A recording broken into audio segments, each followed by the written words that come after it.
sinasabi na naman niya. Kapag nakakuha na ako ng pirma at saka ako mag-iimbestiga, hindi ako naniniwala. Oho. Patibong niya yon, trap niya yon, bait niya yon, pain niya yon, hindi na siya mag-iimbestiga. Dahil nakapirma na ang majority. Oho. Para ganap niya ng mapagtakpan ang gusto niyang pagtakpan. Oh. Ilang maleta ba ang dahilan? Kailangan malaman ng taong bayan ito eh.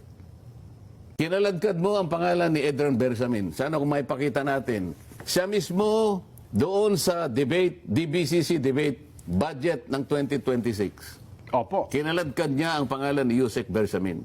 Ayan. Siya mismo ha, budget ito, sinegway niya doon.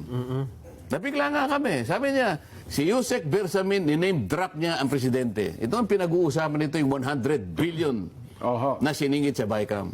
Kalahati nito o higit ay minanage ni Yusek Bernardo doon sa pag-amin sa kanya. Ang nakuwang kickback sa 8 billion, sa 52-something billion pesos, 8 billion pesos, diniliver ni Bernardo kay Yusek Traigib Olaybar. Oho.